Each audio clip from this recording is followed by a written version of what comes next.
자, 이번 시간은 공인중개사법 중에서 첫 번째 주제부터 보도록 하겠습니다. 용어 등에 관한 주제 나와 있고요. 먼저 공인중개사 등에 관한 주제가 나와 있습니다. 그래서 요건 이제 거의 한 문제 구성되고요. 그냥 쉽게 맞추는 문제 중에 하나가 되겠습니다.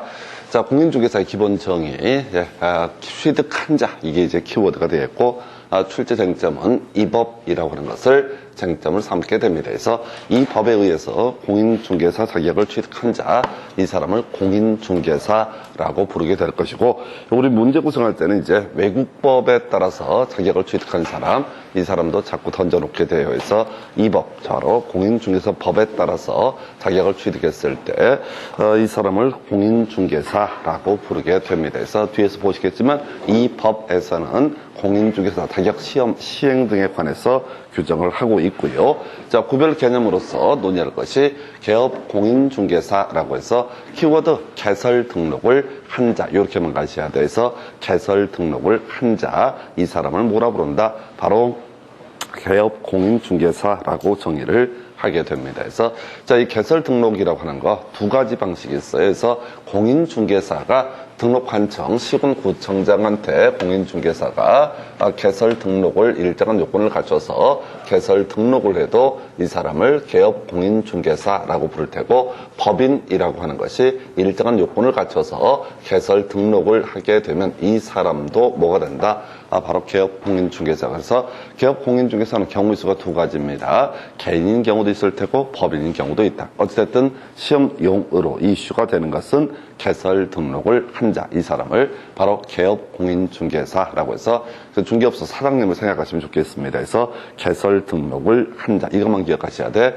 나머지 보지 마시고 개공 보통 줄여서 부르는데 개공은 개설 등록을 한 자, 이렇게 볼 것이고, 그 다음에 이제 소속 공인중개사라고 하는 것이 나와 있습니다. 이제 경우의 수가 총 4가지로 분석을 해볼 수가 있는데, 이 소속 공인중개사 첫 번째 요건이요, 공인중개사이고요. 두 번째 요건이 중개 업무 수행, 또는 이제 또 하나가 공인중개사로서 중개 업무를 보조하는 사람을 가리켜서 바로 소속 공인중개사라고 정의를 합니다. 그래서 자, 답을 외우고 들어가셔야 돼. 이제 그래서 공인중개사 플러스 중개 업무 수행, 공인중개사 플러스 중개 업무 보조하는 사람을 가리켜서 뭐라 부른다? 바로 소속 공인중개사라고 부르죠. 그래서 물론 경우에 따라서 법인 개업 공인중개사의 사원 또는 임원 이런 경우가 있을 수가 있는데, 이건 부차적인 얘기고 외울 건 공인중개사 플러스 중개업무 수행, 공인중개사 플러스 중개업무 보조라고 하는 거, 이게 바로 뭐가 된다? 소속 공인중개사라고 해서 이 개공이라고 하는 것이 있어요. 개공이라고 하는 것이 있는데, 아까 이제 개설 등록을 한 자죠. 여기에 이제 들어가서 중개업무를 수행하고 중개업무를 보조하는 자를 가리켜서 뭐라고 그런다? 소속 공인중개사라고 이렇게 정의를 하게 됩니다. 해서 이렇게 보셨어요. 그리고 경우수 중에서 이제 법인의 사원 또는 임원인 경우도 있고 아닌 경우도 있는데, 그 자체는 중요치가 않아요. 단순하게 자, 공인중개사 플러스 중개업무 수행, 공인중개사 플러스 중개업무 보조라고 하는 거, 이걸 이름하여 뭐라고 한다? 소속 공인중개사. 외우셔야 돼. 그 다음에 이제 중개보조원이라고 하는 거, 이 사람은 이제 역시 개업 공인중개사 밑에서 일하는 사람 중에 하나인데요. 자, 공인중개사가 아닌 자로서 단순 업무 보조자라고 하는 게 키워드가 되게 됩니다. 그래서 공인중개사가 아닌 자로서 단순 업무 보조자라고 하는 거. 요건 이제 거의 매년 한 문제가 구성이 돼요. 아주 간단한 문제고요. 자, 그래서 첫 번째 공인중개사가 뭐냐라고 했을 때 취득한 자, 이 법 취득한 자, 이게 키워드. 개업 공인중개사 개설 등록을 한 자라고 이렇게 되어 있고요. 소속 공인중개사, 공인중개사 플러스 중개 업무 수행, 공인중개사 플러스 중개 업무 보조라고 하는 거. 그다음에 중개보조원이라고 하는 것은 공인중개사가 아닌 자로서 단순 업무 보조자. 뒤에 이제 가다 보면 알 텐데 이런 구조예요. 개공이라고 하는 사람이 고용인으로서 소속 공인중개사하고요. 그 다음에 중개보조원 두 사람을 고용을 할 수 있어요. 그런데 일단은 중개 업무를 담당하는 것은 개공은 당연히 중개 업무를 담당을 할 테고, 그 다음에 또 하나 바로 소속 공인중개사가 어떻다? 중개 업무를 담당한다. 달리 얘기하면 공인중개사, 이 중개보조원이라는 사람은 중개 업무를 수행하거나 중개 업무를 보조하는 자가 절대 아니다라고 하는 거, 요게 포인트가 되겠습니다. 그래서 자, 이게 기본적인 용어의 정의라고 하는 부분 보겠고요. 두 번째 이슈가요, 이 공인중개사 자격 시험 등에 관한 주제가 있게 됩니다. 그래서 이 공인중개사 자격 시험 관련해서는 일단 논의의 쟁점 중에 하나가 공인중개사 정책심의위원회라고 하는 개념이 하나의 쟁점이 될 수가 있는데요. 자, 일단은 논리 구조를 이렇게 가야 되죠. 그래서 이 공인중개사 정책심의위원회, 국토교통부에다가 이 심의위원회라는 것을 설치를 하게 됩니다. 그래서 요 근래 문제가 좀 지저분하게 구성이 되긴 했는데, 이 공인중개사 정책심의위원회에서 하는 일이요, 중개업과 관련된 일정한 사항을 의결 등을 하게 됩니다. 그래서 나중에 보겠지만 이 개업 공인중개사가 중개 업무를 수행함에 있어서 손해배상 책임 이런 것들을 뒤에서 공부를 하게 돼요. 보증의 설정 이런 주제, 그 다음에 중개 보수 받게 되거든요. 이런 내용들. 그 외 부동산 중개 미육성 이런 것들도 심의 의결을 하고, 사실 훨씬 더 많습니다. 그런데 이 중에서 시험용으로 이슈가 되는 것은 바로 자격 시험과 관련해서 이 공인중개사 정책심의위원회라고 하는 데서 일정하게 자격 취득에 관한 사항을 의결할 수가 있습니다. 그럼 이제 이 사항에 대해서는 어떻다? 시도지사가 반드시 따라야 한다. 이렇게 정의를 합니다. 무슨 얘기냐니,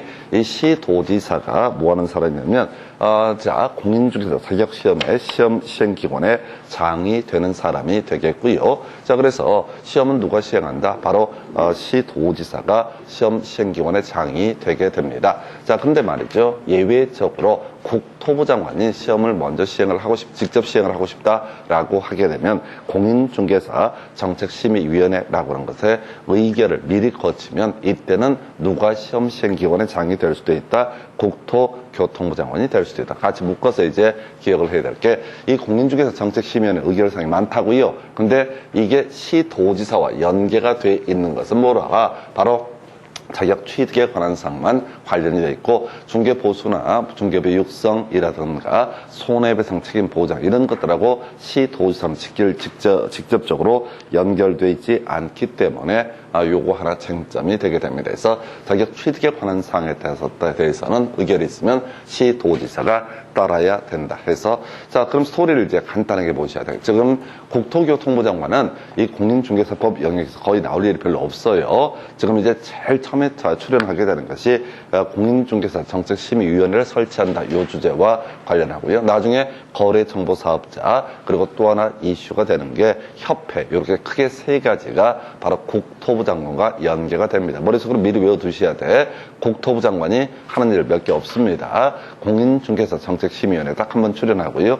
쭉 쉬다가 거래정보사업자의 지정이라는 주제에서 한번 출제가 되고요. 그리고 또 하나가 협회라는 주제에서 한번 출연을 하게 됩니다. 그래서 요건 이제 쭉 들어두시면서 자연스럽게 습득을 하는 거지 따로 외울 사는 아니에요. 근데 이제 들을 때마다 계속 외운다라는 심정으로 접근을 하셔야 됩니다. 그래서 이렇게 하나 보셨고요. 그 다음에 이제 시도지사는 어떤 사람이냐라고 했을 때 이렇게 가는 거예요. 시도지사는 자격 시험을 시행을 하는 사람이 됩니다. 원칙적으로 자격 시험의 시행 주체는 시도지사가 될 테예요. 그래서 시험을 시행하니까 이 사람이 뭘 한다? 자격증을 교부하게 되는 사람은 누가 된다? 시도지사가 되게 될 것이고, 나중에 이 공인중개사 등에 대해서 교육을 하는 게 있어요. 실무교육과 연수교육을 담당하는 사람이 누가 된다? 시도지사가 되게 될 것이다. 마지막 단계가 이렇게 과정에서 문제가 되는 것이 자격 취소나 자격 정지 처분할 수 있는 거, 요거 시도지사가 하게 된다 해서 스토리. 자, 어떤 사람에게 공인중개사 자격증을 교부한다, 생명력을 불어넣었다, 그러면 개돼지 되면 안 되니까 중간에 교육을 시킬 필요가 있다, 각종 실무교육, 연수교육의 주체, 그리고 나중에 자격 취소, 자격 정지 처분 이런 것들이 주로 시도지사와 연계가 됩니다. 제가 지금 국토부 장관하고 시도지사에 관한 부분을 제가 지적을 해드렸는데, 나머지는 다 등록관청이 담당합니다. 등록관청은 누가 되는 거냐면 시군구청장을 가리켜서 뭐라고 한다? 등록관청이라는 용어를 써요. 그래서 이 공인중개사법에 이제 어떤 이 업무 담당관이 누구냐라고 했을 때 국토부 장관, 시도지사, 등록관청 또는 등록관청 대신에 시군구청장 이런 표현을 쓰기도 하는데 이게 기본 구조. 그래서 자, 국토부 장관과 시도지사를 제외하면 나머지는 다 누가 담당을 한다? 무조건 등록관청, 시군구청장이 담당을 하게 된다라고 하는 거 뼈대 잡고 들어가셔야 됩니다. 그래서 다시 시도지사가 자격시험 시행하고요. 그 다음에 실무교육, 연수교육 담당하고요. 자격 취소나 자격 정지 처분 이런 것들 누가 담당한다? 시도지사가 담당을 하게 된다. 이렇게 뼈대 잡고 가셔야 됩니다. 그래서 자, 이런 정도로 봤고요. 그래서 다시 자, 시험 시행은 기본적으로 누가 한다? 시도지사가 시험 시행을 하게 될 것인데 혹시 국토부 장관이 직접 시험을 뭐 좀 출제를 해야 되겠다라고 판단하면 공인중개사 정책심의위원회 심의를 거치면 될 것이고 이런 의견이 있어서 국토부 장관 지가 출제하겠다고 얘기를 하게 되면 이때 시도지사 내가 계속 출제할래라고 주장할 수 없고 이 의견에 따라야 된다라고 하는 것 시험 시행 기관의 장이라는 것이 하나의 포인트가 되겠고요. 응시 자격 관련해서 자, 자격 취소되고 3년 경과되지 아니한 사람은 중개사 될 수 없고요. 같은 맥락에서 연결할 게 부정행위자죠. 그래서 공인중개사 자격시험에 응시해서 부정행위를 하다 걸리게 된다. 그러면 이제 5년간은 시험 응시할 수 없습니다. 물론 그 시험 자체는 어떻다 무효 처분이 있게 된다라고 할 것 요렇게 하나를 볼 수가 있겠고요. 자, 그 외에 이제 여기서 이제 나왔던 것 중에 하나가 지금 이제 우리 좀 이따 교재를 가지고 확인을 하게 될 건데 자격시험, 자, 응시 자격 없는 게 자격 취소되고 나서 3년이 경과되지 아니한 자 그리고 시험에서 부정행위로 적발돼서 5년이 경과되지 아니한 자 이런 사람은 자격시험에 응시할 수 없고요. 그리고 하나 더 기억할 게 작년 시험 문제에서 나왔던 것이 이런 시험 시행에 공고와 관련한 것이 두 가지가 있게 됩니다. 공고가 계략적인 사항을 공고하는 것이 하나가 있겠고 구체적인 시험 장소 등을 공고하는 것이 하나가 있습니다. 그래서 계략적인 사항을 공고하는 것은요 2월 28일까지 공고하게 되어 있고요. 그 다음에 자 구체적인 시험 장소 등에 대한 공고라고 하는 것은 자 90일 전까지 관보 일간신문 정도에 90일 전까지 어떻다 공고를 해야 된다 해서 좀 이따 지문 가지고 설명드릴 텐데 요게 이제 지금 30회 때 엽기적인 문제가 나왔어요. 그래서 자 다시 갑시다. 이 공인중개사 자격시험에 대한 공고라고 하는 거 두 가지로 구분한다고요. 계략적인 사항은 2월 28일까지 공고하게 돼 있고 그다음에 구체적인 사항, 시험 장소 등에 관한 내용 등은 바로 90일 전까지 공고를 하게 되어 있다. 이렇게 해석을 하게 됩니다. 그래서 요 정도가 자 지금 추가된 내용이 되겠고요. 그 다음에 자격증 교부 시도지사가 자격증을 교부를 하게 된다 해서 합격자 결정 공고일로부터 얼마 바로 1개월 이내에 그 자격증을 발급, 교부를 하게 되어 있습니다. 그래서 아까 시도지사가 뭐 한다고요? 자격증을 교부한다. 합격자 결정 공고일로부터 1개월 이내에 자격증 교부해야 되고요. 나중에 실무교육, 연수교육 담당하고요. 그 다음에 또 하나 자격 취소, 자격 정지 처분도 누가 담당한다? 시도지사가 담당을 하게 된다. 이렇게 뼈대를 잡게 됩니다. 그래서 뭐 거의 나오지 않는 거고요. 최근 문제에서는 공고라는 주제를 가지고 출제 이슈를 삼아봤습니다.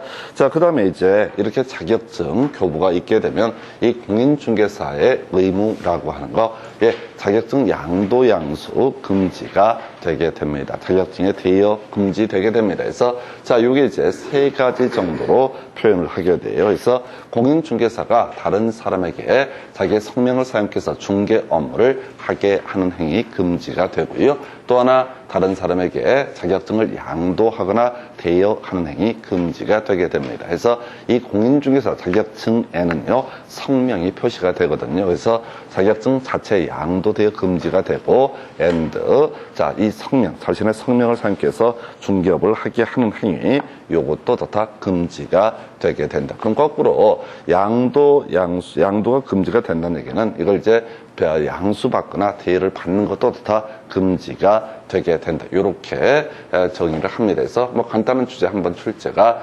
됐었고요.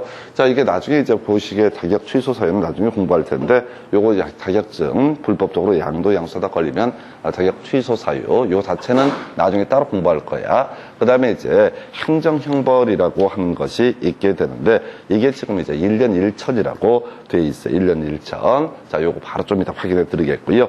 그 다음에 요건 이제 거의 구성 안 되는데, 공인중개사가, 해서는 안 되는 일이 있었고요. 공인중개사가 아닌 자가 공인중개사하고 유사한 명칭을 사용하는 것도 금지가 되게 됩니다. 해서, 공인중개사 아닌 사람은요, 이 공인중개사 또는 이와 유사한 명칭을 사용하지 못한다라고 해서, 뒤에서 이제 사례 중에 그런 게 나오죠. 어떤 분이 공인중개사가 아닌데 사무실을 만들어 놓고, 사무실 간판을 부동산 뉴스라고 간판을 붙입니다. 그리고 명함에다가 부동산 뉴스 대표라고 표시했던 거. 요거 이제 공인중개사와 유사한 명칭의 사용행위로 1년 이하의 징역, 1,000만 원 이하의 벌금 등 강력한 처벌을 받았던 사례가 되겠습니다. 그래서 이렇게 기본적인 뼈대 보셨는데, 요거 이제 보려면은 우리가 뒤에서 지금 저거 하나 미리 외우고 들어가셔야 돼. 여러분 교재 기준으로, 기본서 기준으로 봐서 가야 될 게, 지금 한참 뒤에 있는 내용인데요. 기본서 기준으로 몇 페이지냐면 120, 지금 120, 저거부터 갑시다. 123페이지 먼저 보시고 나서 자세한 내용 설명드릴게요. 그래서 122페이지에 과태료 부과 사유가 나와 있어요. 과태료 부과 사유. 그래서 요거부터 이제 몇 번씩, 지금 이제 제가 중간중간에 행정형벌이나 과태료 이런 것들을 묶어서 이제 설명을 드릴 거예요. 그래서 요거 이렇게 가십시다. 아까 국토부 장관이 하는 일이 뭐라고 그랬어요?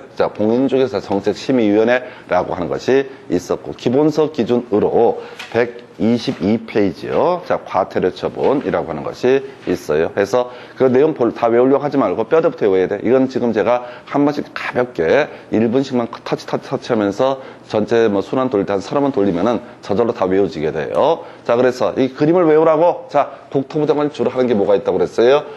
거래정보사업자라고 하는 주제가 있었고요. 이건 쓰는 거 아니야. 머릿속에 써봤자 어차피 복습할 것도 아니잖아요. 그 다음에 또 하나가 협회 또는 협회랑 관련되어 있는 게 공제사업과 관련된 업무를 누가 담당한다? 국토교통부 장관이 담당한다. 시도지사가 했던 게 뭐라고요? 자격시험이라고 하는 것을 시행하고, 자격시험의 시행. 그래서 자격증을 교부하고요. 자격증을 교부하고, 그 다음에 실무교육, 연수교육이라는 것을 담당을 하고요. 그리고 나서 세 번째 이슈가 자격 취소 등을, 자격 취소나 자격 정지라고 하는 것을 하는 게 시도지사의 업무이고요. 나머지 모르면 다 누가 한다고요? 등록관청. 그래서 이게 과태료 부과 사유가 매년 한 문제가 구성이 되는데, 교재 122페이지 내용 갖고 이제 설명을 드리도록 하겠습니다. 제일 먼저 국토부, 그 500만 원 이하의 과태료 부과 사유 나와 있죠? 이거는 한 번에 안 됩니다. 한 번에 절대 외울 수도 없고 틀만 계속 잡는 거야. 국토부 장관의 과태료 부과 사유 보니까 거기에서 운영 규정 이런 게 나와 있고요. 그 다음에 3번에 공제 업무, 공제사업, 5번에 협회 이런 거 나와 있죠? 나와 있죠? 1번에 운영 규정 이런 거 나와 있고요. 그 다음에 2번은 너무 길고 3번에 공제, 4번에 공제, 5번에 협회 나와 있죠? 개념을 설명드리면 1번은 거래정보사업자와 관련된 개념입니다. 거래정보사업자의 약관을 가리켜서 운영규정이라는 표현을 쓰게 돼요. 그래서 하여튼 잘 모르겠는데 거래정보사업자 관련해서 문제가 있으면 국토부 장관이 얼마 500 이하의 과태료 부과할 수 있다라고 이렇게 하나 그림을 잡고요. 그 다음에 공제는 협회와 관련돼 있어요. 또 협회라는 단어도 나와 있죠. 그래서 정리하게 되면 국토부 장관은 협회라든가 공제 혹은 거래정보사업자 관련한 일을 규제를 하게 되는데, 요거 잘못한 놈을 발견하면 어떻다? 500 이하의 과태료 부과한다. 일단 다시 가야 돼. 국토부 장관의 소관 사무가 거래정보사업자 그리고 협회 공제사업 이 개념이라고요. 그래서 얘들이 사고 치게 되면 과태료 얼마? 500 이하. 이거 하나 있겠고요. 그 밑에 시도지사 연수교육 정당한 사유 없이 받지 아니한 자 500 이하의 과태료 나와 있죠. 자, 이걸 따로 외우는 게 아니라 시도지사와 연계가 되어 있는 게 뭐라고 했어요? 실무교육, 연수교육 나와 있죠? 그래서 연수교육 정당한 사유 없이 받지 아니하게 되면은 얼마? 500 이하의 과태료 일단 하나 외우셨고, 그 다음에 등록관청에 500 이하라고 하는 게 두 개가 있어요. 하나가 성실 정확한 확인 설명을 해야 되는데 성실 정확하게 확인 설명을 하지 아니하거나 설명의 근거 자료를 제시하지 아니한 경우. 자, 요건 뭐냐면은 중개업무라는 게 개업 공인중개사와 소속 공인중개사가 중개 업무를 담당을 하게 되는데 그 과정에서 중개 의뢰인에게 성실 정확하게 확인 설명하고요. 그 설명의 근거 자료 제시해야 되는데 개업 공인중개사 또는 소속 공인중개사가 이런 직거래를 제대로 안 했다라고 하면 500 이하의 과태료. 하나 더, 개업 공인중개사가 자 중개 대상물에 관한 표시 광고를 할 수 있습니다. 근데 부당한 표시 광고를 했을 때 얼마? 500 이하. 자, 500 이하 이렇게 가십시다. 먼저 국토부 장관 관련해서 첫 번째 협회 거래정보사업자 이렇게 뼈대를 외워야 된다고. 나중에 운영 규정 보게 되면 다 이게 뭐와 연계되어 있다? 거래정보사업자와 관련되어 있다. 협회 공제사업 관련해서 누가? 국토교통부 장관. 시도지사가 아까 뭐 한다고 그랬어요? 연수교육 담당이 한다고 했어요. 근데 연수교육 받으라고 했는데 안 받았으면 500 이하의 과태료. 등록관청이 제일 어려워요. 부당한 표시 광고와 확인 설명에 문제가 있으면 어떻다? 500 이하의 과태료라고 되어 있어요. 자, 근데 100만 원 이하의 과태료도 가서 보십시다. 지금 한 번에 외우는 거 아니라고 그랬어요. 자, 100만 원 이하의 과태료 보면 시도지사가 있어요. 자격증 반납하지 아니한 경우 나와 있죠? 제일 하단부에 자격증을 반납하지 아니한 경우 이런 의미 나와 있잖아요. 자, 아까 자격 취소 처분을 누가 한다? 시도지사가 하면은 그 자격증을 반납해야 되거든요. 자격증 반납하지 않게 되면 어떻다? 100만 원 이하의 과태료. 그 다음에 오른쪽에 등록관청 100만 원 이하의 과태료 나와 있죠? 그럼 외우는 거 아니야? 절대 외우는 거. 나머지 모르면 다 뭐야? 100만 원 이하의 과태료. 그럼 정리해 드리겠습니다. 자, 지금 이제 과태료 얘기부터 먼저 이제 이게 한 문제짜리야. 그런데 다시 국토부 장관은 협회라든가 거래정보사업자 관련해서 애들이 사고 치면 어떻다? 500 이하의 과태료. 국토부 장관 500밖에 없어요. 시도지사는 자 정당한 사유 없이 연수교육 받지 않았을 때 500 이하의 과태료. 자격증 미반납하면 얼마? 100만 원 이하의 과태료라고 하는 거. 등록관청은 성실 정확한 확인 설명에 문제가 있으면 500 이하. 부당한 표시 광고했을 때 500 이하. 나머지 모르면 다 뭐라고요? 100만 원 이하. 이렇게 가시는 거예요. 딱 이렇게 외우면 이 문제를 다 풀 수가 있다고. 다시 자 국토부 장관은 거래정보사업자 협회 공제사업 관련해서 애들이 사고 치면 뭐라고요? 500 이하. 계속 뼈대만 보시는 거예요. 문장을 외워서 푸는 게 아니거든요. 두 번째 시도지사는 두 가지가 있어요. 500 이하는 정당한 사유 없이 연수교육을 받지 아니했을 때. 그리고 또 하나 이슈가 되게 될 게 지금 이제 자격증 미반납 뭐라고요? 100만 원 이하의 과태료. 그 다음에 등록관청은 다 100만 원 이하인데 확인 설명 얘기하고요. 표시 광고 두 가지가 500 이하의 과태료 부과 사유에 해당이 된다 해서 이제 이걸 통해서 제가 보여드리고 싶은 것은 과태료 부과권자, 부과금액 이게 문제가 되는 게 아니라 자 업무 누가 관장을 하느냐라고 했을 때 국토부 장관은 거래정보사업자 협회, 그다음에 시도지사는 자격증 교부한 다음에 실무교육, 연수교육 담당하고 자격 취소했을 때 자격증 반납을 받는 것이 시도지사다. 그 다음에 이제 등록관청은 중개 업무를 담당하는 개업 공인중개사, 소속 공인중개사가 성실 정확하게 확인 설명을 해야 하는데 하지 아니했을 때 요때 500 이하. 그 다음에 좀 어려운 게 새롭게 등장한 게 부당한 표시 광고라고 하는 것이 얼마? 500 이하. 모르면 각종 신고 등에 관련된 뭐라고요? 다 100만 원 이하. 이렇게 그림을 잡아주셔야 돼요. 요건 이제 요렇게만 하게 되면 뒤에 문제를 다 100% 풀어낼 수가 있어요. 절대로 디테일한 내용을 외워서 푸는 게 아니라 뼈대를 잡고 가는 게 필요합니다. 자, 요걸 보려고 온 건 아니고 여러분 교재 몇 페이지 가면 128페이지 가서 보시게 되면은 자 3년 이하의 징역 3천만 원 이하의 벌금이라는 사유가 나와 있어요. 자 128페이지 3년 이하의 징역 3천만 원 이하의 벌금. 자 거기 보면 3년 나와요. 3년 3천 나와 있고요. 그 교재 131페이지 잠시 가서 보게 되면 131페이지 보시게 되면 1년 이하의 징역 1,000만 원 이하의 벌금 사유 나와 있죠. 자, 요 문제도 풀어갈 때 두 개를 다 처음 외우게 되면 뒤져버립니다. 절대 못 외워요. 뒤죽박죽 돼버려. 그러면 이제 3년 3천만 무조건 외우시는 거야. 해서, 자, 여러분 교재 128페이지 3년 3천 외우도록 하겠습니다. 자, 보니까 뭐라고 되어 있냐면, 자, 개설 등록 관련해서 밑줄 그어놨죠? 개 나와 있죠? 첫 번째 항목에 개 밑줄 그어놨잖아요. 일단 공식부터 외워. 읽지 마. 읽으면 안 돼.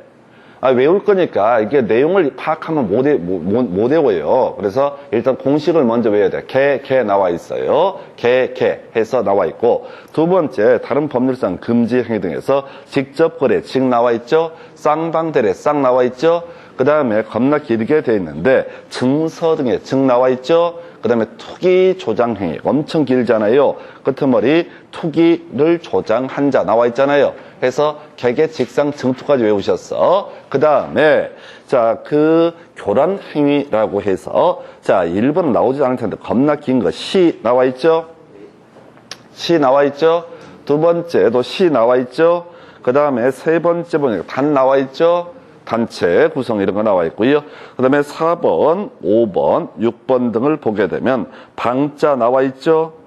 4번에 방에 방, 5번에 뒤에, 그 다음에 5번에 의 나와 있구나. 중개 의뢰 나와 있죠. 해서 이제 다 외웠어요. 다 외웠어. 그 다음에 이제 6번 같은 거 의뢰 나와 있을 테고 7번에 의뢰 나와 있어요. 그래서 다 외우셨어. 자, 답부터 먼저 제가 공식부터 외우고 들어가십니다. 그래서 중개사법이 어려운 게 이런 게 절대적인 양을 깔아버려요. 그래서 사람들이 3년 3천 외우시고 1년 1천 외우시고 머리 터져버립니다. 외울 수가 없어요. 해서 개개 직상 증투 시단 방의라고 외우셔야 된다고. 개개 직상 증투 시단 방의라고 하는 걸 외우셔야 된다고. 다시 개개 직상 증투 시단 방의 나와 있죠? 3년 3천 외우셔야 됩니다. 그래서 개개 직상 증투 시단 방의 순서대로라고. 자, 어차피 공식만 외워서 풀 수 있어요. 그래서 개개 직상 증투 시단 방의라고 해서 다시 자, 개념 한번 간단히 설명드릴게요. 개설 등록을 하지 않고 중개업을 한 자, 오늘 좀 이따 설명드릴 텐데 이걸 무등록 중개업이라고 정의를 해요. 그래서 원래 중개사무소 중개업을 하려면 중개사무소 개설 등록을 해서 개업 공인중개사가 돼야 됩니다. 근데 개공 안 되고 불법적으로 무등록 중개업을 하다 걸리게 되면 3년 3천의 처벌을 받는다. 두 번째, 거짓 그 밖에 부정한 방법으로 중개사무소 개설 등록을 한 자 해서 개설 등록하는데 서류 장난친 거야. 그러면 걸리게 되면 3년 3천. 그 다음에 이제 직접 거래라고 하는 거 나와 있죠. 직접 거래 해서 이 개업 공인중개사나 소속 공인중개사는 중개를 해야 되지 직접 자기가 물건을 매물을 사면 안 됩니다. 직접 거래가 걸리게 되면 3년 3천. 그 다음에 쌍방대리라고 해서 매도인을 대리하고 매수인 쌍방을 대리하는 것도 다 금지가 되게 된다라고 이렇게 봐야 되겠고요. 그 다음에 자, 증서. 자, 이 주택법이라든가 다른 법에서 양도, 양수 등이 금지된 지위증서라고 하는 것을, 어떻다, 바로 중개를 하다 걸리게 되면 어떻게 한다? 요것은 역시, 지금 이제, 3년 3천이고요. 그 다음에 투기 조장이라고 되어 있죠? 해서 개개 직상 증투라고 하는 거 보셨고요. 개개 직상 증투 보셨고, 그 다음에 시단 방이 나와 있죠? 야, 외우려고 하지만 힘드니까 지금 먼저 공식부터 외우셔야 돼. 개개 직상 증투 시단 방의 이런 일을 하다 걸리게 되면 어떻다? 3년 3천의 처벌을 받게 된다 해서 외우셔야 된다고. 이건 이제 쉼없이 자, 이렇게 가볍게 한 번 보는 게 훨씬 더 빠르게 외우실 수 있어요. 개개 직상 증투 시단 방의 이게 뭐가 된다? 3년 3천이다 라고 하는 거. 그래서 요것도 그래. 시단 방의는 아직 나오지도 않았어요. 새롭게 법 개정이 됐기 때문에 어찌됐든 간에 개개 직상 증투 시단 방의 이거 외우시게 되면 1년에 무조건 한 문제를 구성을 하게 됩니다. 다시 본론은 돌아와야 돼. 뭔 얘기하다 여기까지 왔냐면 여러분 교재 이제 그 8페이지 등에 가서 보다 보면 이런데 1년 1천 이런 게 나온다고요. 1년 1천이 나온다고. 근데 1년 1천을 외워서 각각 외울 수가 없다고 해서 모르면 무조건 다 뭐가 되고 자, 지금 개개 직상 증투 시단 방의라고 하는 게 뭐가 되고 3년 3천이고 나머지 모르면 다 뭐가 된다? 1년 1천 요렇게 끊어서 외우셔야 된다고. 그래서 이걸 개별적으로 외우는 사람들 미쳤어요. 절대 할 수 없어요. 그래서 벌칙은 두 가지 제가 설명드렸습니다. 다시 머릿속으로 정리해 보겠습니다. 국토부 장관이 소관하는 사무가 뭐라고요? 거래정보사업자에서 어떤 운영 규정이라든가 협회, 공제사업 관련해서 요거 국토부 장관은 500 이하의 과태료 부과할 수 있다. 시도지사 연수격 정당 서의 없이 받지 않았을 때 500 이하의 과태료, 자격증 미반납 100만 원 이하의 과태료, 등록관청은 부당한 표시 광고와 성실 정확하지 않은 확인 설명에 대해서 500 이하의 과태료, 나머지는 담보가 된다. 100만 원 이하의 과태료. 이거랑 개개 직상 증토 시단 방의라고 하는 거, 이게 뭐가 된다. 개개 직상 증토 시단 방의는 3년 3천, 나머지 모르는 게 뜨게 되면 다 뭐라고요? 1년 1천. 이렇게 통쳐서 가셔야 돼. 그래서 중개사법이라는 게 보통 쉽다라고 얘기하는데 외울 양이 다른 과목보다 좀 절대적으로 많습니다. 다만 이렇게 이제 머리 글자 따서 외우시게 되면 큰 문제는 되지 않아요. 그래서 개개 직상 증토 시단 방의라고 하는 거, 요렇게 해서 중개사의 금지 행위 등 관련해서 살펴드렸고요. 마저 이제 검토하게 될 게 중개와 중개업에 관한 개념 하나 체크를 해보겠습니다. 중개라고 하는 거, 여러분 교재로는 9페이지부터 나와 있는데, 거래 당사자 간, 바로 권리의 득실 변경의 알선이라고 하는 것을 바로 중개라고 정의를 합니다. 그래서 여기서는 키워드가 갈까요? 권리의 득실 변경의 알선, 권리의 득실 변경의 알선이라고 하는 것을 뭐라고 그런다? 중개라고 정의를 하게 됩니다. 다시 갑시다. 개업 공인중개사 또는 소속 공인중개사가 중개 업무를 담당을 하게 됩니다. 그러면 중개가 뭐냐라고 했을 때 권리의 득실 변경을 알선하는 것을 가리켜서 뭐라고 한다? 중개라고 정의를 하게 됩니다. 권리의 득실 변경을 알선하는 걸 뭐라고 한다? 중개라고 정의를 하게 됩니다. 권리의 득실 변경의 알선을 뭐라고요? 중개. 그럼 이제 개념을 잡아야지. 그럼 권리가 뭐냐부터 가야 되죠. 권리가 뭐냐? 권리, 이건 따로 외우는 게 아니야. 민법 얘기를 떠올리셔야 됩니다. 우리가 민법상 물권이라고 해서 거기에 본권이라는 개념이 있었습니다. 정당한 권원에 의해서 성립하는 권리, 이걸 본권이라고 불렀었고, 정당한 권원 없이도 성립할 수 있는 것을 점유권, 점유하고 있는 상태를 보호하게 되는 권리를 점유권, 이렇게 정의를 하게 되는데, 소유권이라는 것이 가장 대표적인 권리가 될 거야. 해서 소유권의 득실 변경을 알선하는 것은 뭐가 된다? 중개에 해당이 된다. 중개업소에서 하는 게 가장 대표적인 게 그거잖아요. 그래서 소유권. 그 다음에 또 제일 쉽게 볼 수 있는 게 임차권. 월세, 전세 알선하는 거에서 임차권의 득실 변경을 알선하는 것도 뭐가 된다? 이것도 중개가 되게 된다. 이건 쉬워서 안 나와. 그래서 주로 이제 문제가 되는 게 지상권이라고 하는 권리가 있어요. 지상권이라고 하는 것은 타인의 토지를 건물 소유나 수목 소유, 공작물 소유 목적으로 이용할 수 있는 권리를 지상권이라고 부르게 됩니다. 그래서 지상권이 이렇게 되어 있다고 갑소유 X 부동산에 대해서 을이라는 사람이 이 토지를 건물 소유나 수목 소유 등의 목적으로 이용을 하고 싶다. 그러면 지상권 설정 계약을 체결할 테고, 중요한 포인트, 지상권이 설정하려면 어떻다? 설정되려면 지상권 설정 등기라고 하는 것을 하게 되면 이 사람은 어떻다? 지상권이라는 것을 취득을 할 수 있다. 그러니까 개업 공인중개사가 뭘 하는 거냐면, 내가 남의 땅 건물 소유 목적으로 좀 이제 이용을 할 권리, 지상권을 취득하고 싶다라고 했을 때 업자 알아보는 거야. 토지 소유자한테 혹시 지상권 허락하실 분 알아봐주고, 이런 게 바로 뭐가 된다? 권리의 득실 변경을 알선하는 거. 만약에 지상권을 가지고 있는 사람이 지상권 자체를 팔 수가 있거든요. 지상권을 병이 사고 싶다는 사람이 있다. 나 지상권 사고 싶어 라고 하면은 을을 찾아서 서로 알선해 주는 거. 이게는 게 바로 뭐가 된다? 중개 정의에 해당이 됩니다. 그 다음에 지상권에 대응해서 전세권이라는 권리도 있을 수가 있겠고요. 그 다음에 시험 문제 포인트가 되는 건 제일 뒤에, 우리가 물권 파트에서 제일 뒤에 쓰는 게 저당권이라는 개념이 되게 되는데, 저당권 개념 간단하게 설명드릴까요? 갑이라고 하는 사람이 X 부동산을 소유하고 있는데 이 사람이 돈을 빌립니다. 돈을 빌려요. 누구한테? 을한테 돈을 채무로 돈을 빌리게 됩니다. 그리고 을한테 내가 진짜 이 돈을 꼭 갚겠다라는 취지의 뭐를 설정할 수 있다? 저당권이라고 하는 것을 설정을 해줄 수가 있습니다. 그럼 이제 을의 입장에서는 갑한테 돈 빌려주고, 그 다음에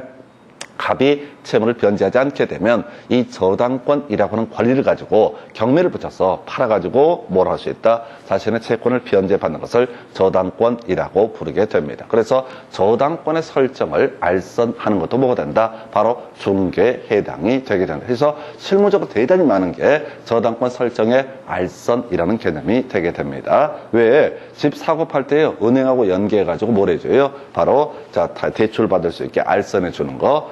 이런 것을 바로 뭐로 한다? 중개라고 부르게 된다. 그래서 여기서는 이제 이 권리가 대단히 많은데 자 법정 저당권 등 해서 같은 저당권 등의 득실 변경을 알선하는 것을 뭐라고 부른다? 중개라고 부르게 된다. 그다음에 알선. 자, 알선은 저희가 뭐냐라고 했을 때 사회통념상 어떻다? 바로 자 객관적으로 봤을 때 알선 중개인지 여부 등을 판단을 하게 된다. 그래서 거의 이건 뭐 중개업하고 묶어서 한 문제가 구성이 되는데 일단은 중개라고 하는 거 권리의 득실 변경 알선하는 것을 가리켜서 뭐라고 한다? 중개라고 정의한다. 그래서 여기서는 이제 시험 문제용으로는 뒤에 자 저당권 등의 설정이나 변경 등을 알선하는 것도 뭐가 된다? 중개한 범주가 되게 된다. 이렇게 정의를 하게 됩니다. 그래서 결국은 이게 이제 여러 개 과목들이 다 연계돼서 문제 구성이 이루어지게 돼요. 그래서 이렇게 개념을 하나 살펴보셨고요. 그 다음에 이제 이슈가 될 게 중개업이라는 개념이 있게 됩니다. 중개업이라고 하는 것이 있어요. 그래서 자, 중개업이라고 하는 거 기본적인 다른 사람의 의뢰 받아서 포인트 보수를 받고 그것을 업으로 하는 것을 뭐라고 한다? 중개업이라고 정의를 합니다. 다시 자 외워야 돼. 자 의뢰라는 게 첫 번째 요건인데 시험에는 거의 구성되지 않고요. 중개업이 되기 위해서는 보수를 받고 그 다음에 그것을 업으로 하는 것을 뭐라고 한다? 중개업이라고 부른다. 그래서 아까 우리 이런 거 있었죠? 3년 3천 하면서 자 중개사무소 개설 등록을 하지 아니하고 중개업을 한 자 해서 개개직상정토의 첫 번째 그걸 우리가 무등록 중개업이라 부르고 무등록 중개업의 경우에는 3년 3천의 강력한 처벌을 받게 됩니다. 그래서 다시 개설 등록을 하지 않고 중개업을 하게 되면 어떻다? 3년 3천. 그러면 어디까지가 중개업이냐가 문제가 되는가? 어디까지가 중개업이냐? 해서 어떤 사람이 자 개설 등록도 안 하고요, 자격증도 없고요, 그냥 오늘 가게 딱 열어놓고 자 그의 꿈에 그리던 중개업을 시작을 합니다. 이 양반은 만약에 무등록 중개업을 하게 되면 뭐야? 3년 3천의 강력한 처벌을 받게 됩니다. 자 그런데 이 사람은 가게 문을 딱 열고 뭘 한다고? 나 중개업 해야지 라고 생각을 하고 있어. 중개업을 해야지. 근데 안 그래도 왔어. 드디어 첫 번째 손님, 중개 의뢰인이 왔습니다. 그래서 이분하고 자 갑이라는 사람, 이래서 무등록 중개업을 한 사람이 갑이라고 했을 때 을이 와서 자 어떤 물건을 사고 싶다라고 얘기했고 마침 병이라는 사람이 가지고 있는 물건 얘가 데이터가 있었나 봐 해서 이 두 개를 권리의 득실 변경을 알선을 해줬습니다. 여기까지가 이제 중개를 한 거야. 근데 이 사람이 업이냐 아니냐가 문제가 된다고. 뭔 소리가 뭔 사탄이 터졌냐면 얘가 지금 보니까 이 갑이라는 사람이 마음에 안 들어. 해서 마음에 안 들어. 보니까 자격증도 없는 것 같고 해서 근데 중개보수를 많이 달래. 자 법정 중개보수인데 하여튼 기분이 나빠. 그래서 이 사람이 검찰에 갑을 고발을 해버리게 됩니다. 저 사람 무등록 중개업자예요 라고. 그래서 만약 무등록 중개업자가 되게 되면 얼마? 3년 3천의 강력한 처벌을 받게 됩니다. 자 갑이라는 사람 끌려가서 해서 당신 자 공인중개사법에서 중개사무소 개설 등록을 하지 않고 중개업을 하게 되면 3년 3천의 처벌을 받게 된다라고 했던 이제 검사가 얘기를 해주겠지. 그럼 이 사람은 얘기를 하는 거야. 자 봐봐, 나는 중개업을 한 적이 없어라고 주장을 합니다. 왜? 야 중개업의 기본 정의는 뭐야? 보수를 받고 그것을 업으로 했을 때 이걸 뭐라고 부른다? 중개업이라고 부른다. 내가 첫 번째 고객이셨는데 이 개새끼 소새끼가 왜 나한테 보수를 안 줬어? 그리고 그 돈 주기 싫어서 검찰이 찔러버린 거야. 그래서 나는 꿈이 무등록 중개업이었는데 결국 업을 못하고 이 자리까지 오게 됐다. 그래서 나는 처벌을 받지 않는다. 보수를 받지 않았으면 그건 뭐가 된다? 업이 될 수가 없다. 그래서 첫 번째 고객과 만났던 하여튼 잘못된 인연 요거 가지고 결국 처벌 안 받아요. 물론 그 전에 뭘 하고 말고 모르겠고 일단 이 사안에서 자기 주장하는 거야. 나는 제일 처음에 만났던 고객이 나를 검찰에 고발을 했다. 그 자식은 지난번에 내가 중개해 줄 때 중개보수 주기로 해놓고 자, 뭐를 보수자태를 지급한 적이 없다. 안 그래도 얘한테 물어보니까 자기는 무등록 중개업자라서 중개보수를 지급을 안 했대. 그러면 이건 중개업이 될 수 있다 없다?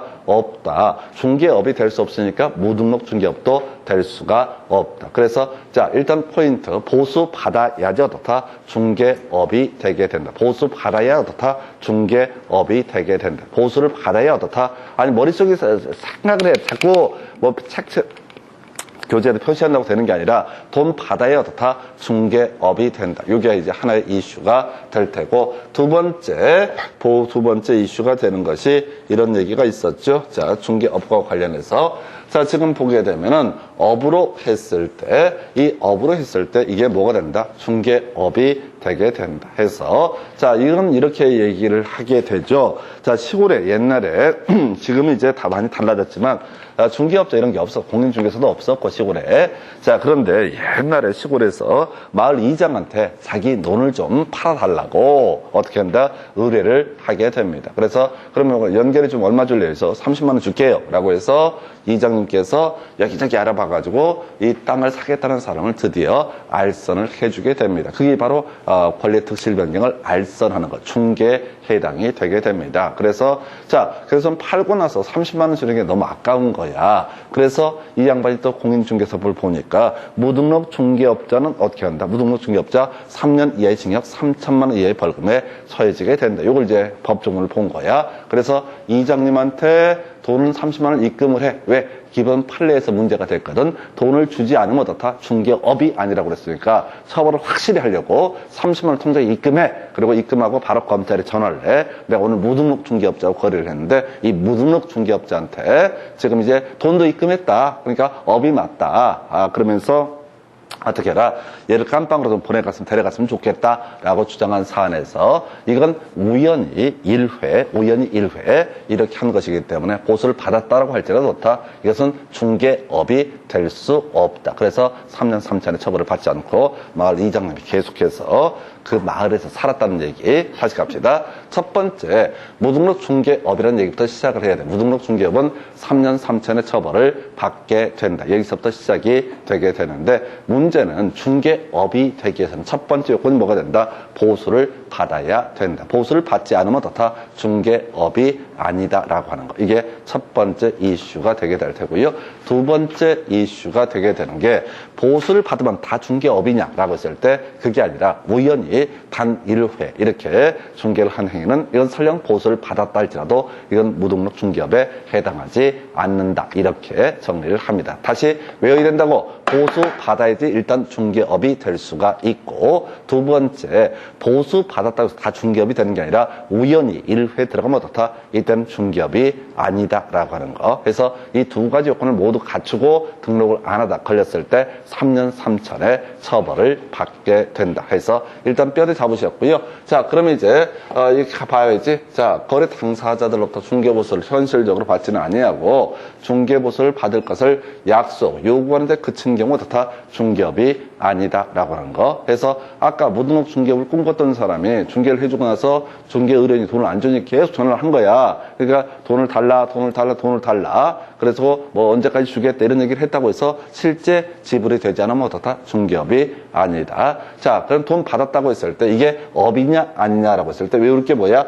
보수라는 표현 나와 있죠? 보수 들어가 있으면 뭐가 된다고요? 중개업이 돼요. 내용 읽지 말고 어차피 이해해봤자 아무 쓸모없으니까 보수 들어가면 어떻다? 중개업에 해당된다. 보수 들어가면 뭐라고요? 아니 문장을 이해하려고 하지 마시라니까. 누가 얘기하더만 자기는 이해를 해야지 이게 공부를 잘할 수 있다고. 웃기고 자빠져 있네. 공부하기 싫다는 얘기야. 그거는 이거 이해하고 자식할 짬이 없다고. 시험 문제는 10초의 지문 한 개가 이론상인데 실질적으로는 5초 안에 다 끊어내야 된다고.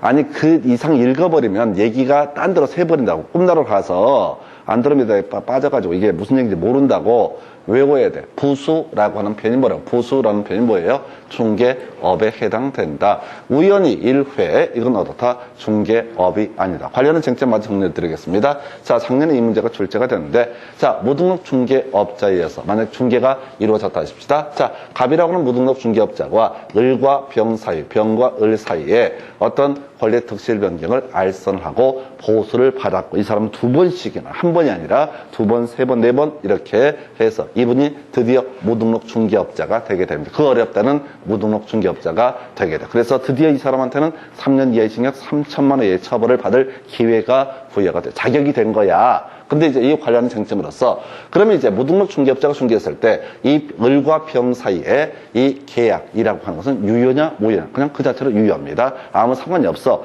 얘가 깜빵을 가는 건 별개의 문제로 이들 사이의 권리 변동은 그 자체로 다 유효하다라고 할 것. 두 번째, 자, 중개 보수를 만약에 지급했다라고 했을 때 그건 무효입니다. 무효예요. 그래서 무효라고 하는 얘기는 애초에 줄 필요도 없어. 근데 어떻게 을의 입장에서 얘를 깜빵을 보내야 되잖아. 깜빵을 보내야 되니까 다 입금을 일단 해야지 얘가 뭐가 된다고? 무등록 중개업자가 된다고. 그래서 이 사람이 만약 중개보수를 지급했다. 일단 무효라고 그랬어요. 무효면 우리 민법에서 부당이득 반환의 법리에 따라서 다 그 이익을 다시 돌려달라고 주장할 수 있다라고 할 것. 그래서 자, 누구 을이라는 사람은 결국은 중개보수를 지급해서 이 갑이라는 사람을 무등록 중개업자의 반열에 올리시고 깜빵에 보내시고 고소고발해서, 그리고 나서 깜빵에 계시는 가협 공인중개사 무등록 중개업자 갑한테 소장을 보낸다고 바로 부당이득 반환 청구 소송이라고 하는 것을 제기해서 그 돈을 어떻다? 무효니까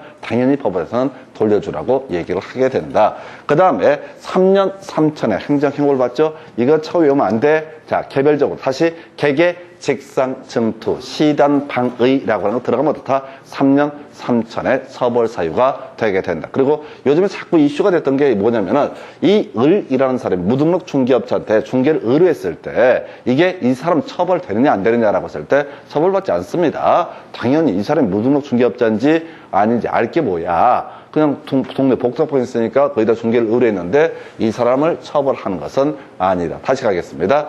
자, 무등록 중개업자에서 거래가 됐을 때 이 계약, 법률 행위 자체도 전혀 문제가 안 되고 이 사람 자체도 다 처벌을 받지 않는다. 대신 무등록 중개업자는 돈을 받아서도 안 되고 중개보수 받아서도 안 되고 받아봤자 뭐가 되고 무효가 되게 될 것이고, 무효는 나중에 부당이득 반환의 법률에 따라 토해내야 되고요. 그리고 제일 앞부분은 개개 직상 증투 시단 방의라고 해서 3년 3천의 처벌을 받게 된다라고 하는 거. 이 정도가 중개와 중개업. 다시 개념 간단하게 볼까요? 자, 지금 보게 되면 이렇게 되어 있습니다. 자, 지금 이제 중개라고 하는 거. 권리 특실 변경. 권리가 뭐가 있다고? 저당권. 자, 물권 중에 제일 뒤에 있는 게 저당권 등이 있게 되는데 권리 특실 변경을 알선하는 것을 뭐라고 그런다? 이것을 바로 중개라고 정의를 하게 된다. 그 다음에 이제 알선은 뭐 객관적인 관점을 파악한다.